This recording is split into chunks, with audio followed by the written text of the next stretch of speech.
Hey, how's it going guys? TechNotice here, and today we're going to be comparing the Samsung Galaxy S8 versus the iPhone 8. Now, the iPhone 8 just launched with the new A11 Bionic Chip, which has 6 cores, whereas the Samsung Galaxy S8 has an additional 2 cores, topping out at 8 cores altogether.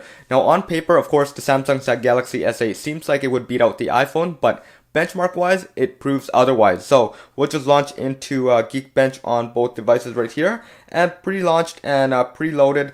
The scores are right here for you guys to see. So the new iPhone 8 totally destroys the Samsung Galaxy S8, and the iPhone 7 actually topped out the Samsung Galaxy S8 to begin with. So here you guys can see the two flagship devices of this year. The Samsung Galaxy S8 has a single score of 1390 and a multi of 5458, whereas the iPhone 8 with the Bionic 6-core CPU has 4266 and 10535 for the multi-core. So this is like more than double the performance of the Samsung Galaxy S8. And just scrolling down to the bottom a little bit, you guys can see here that it is a 1 processor 6 core. Although it only tops out at 2 gigs of RAM, whereas the new iPhone 10 should be 3. It does gain an additional L2 cache, topping out the iPhone 7 just by a megabyte right there. And here is the Samsung Galaxy S8. We'll scroll down a little bit and you guys will get the same details. This one would show that it has 8 cores altogether, and it has roughly about 4 gigs of RAM. Now, numbers are just one thing. The main thing is the movement around UI and how fast the device performs in real life situations. So we'll just launch up a couple stock apps. So we'll start with Safari and the Samsung Internet right here. So we'll tap them both at the exact same time. Now both of them are launched up and they are on the Apple website. So here you guys can see that the iPhone just loaded up the Apple website just a little bit before the Samsung Galaxy S8, although that is a little bit biased because Apple.com is optimized very well for the iPhone. But here we'll just tap a couple links inside. We'll see how well it is loaded. They are both connected to the same Wi-Fi network right now. We'll do a speed test on that in a few seconds here. We'll just tap on this link right here. And the iPhone 8 definitely loads that way quicker than the Samsung. We'll tap on the buy button right up top here at the exact same time. Okay. Now they are just loaded up and the iPhone definitely takes the cake right there. So this is going to be a Java test. This will test how well the device or the browser should handle normal web browsing. So we'll go to sunspider.com. So there you go guys. Sunspider should be loaded up and we'll launch up on the iPhone 8 as well. So Sunspider.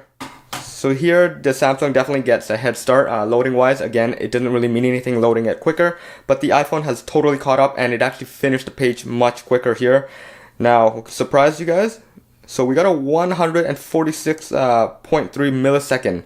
Now let's see the Samsung. So the lower the number, the better guys. Keep note of that.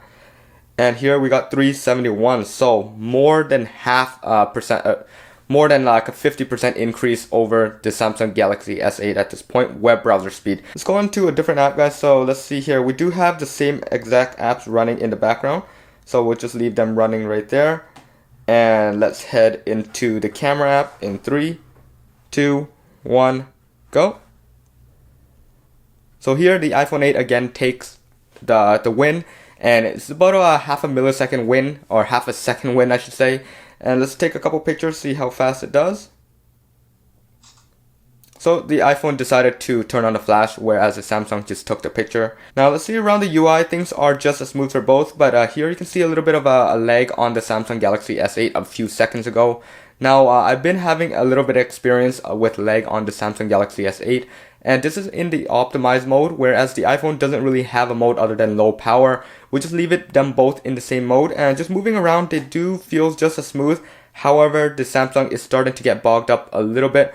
Space-wise, storage-wise, we're just about halfway through storage on the Samsung, and it does feel a lot more jittery at this point after about 6 months of use.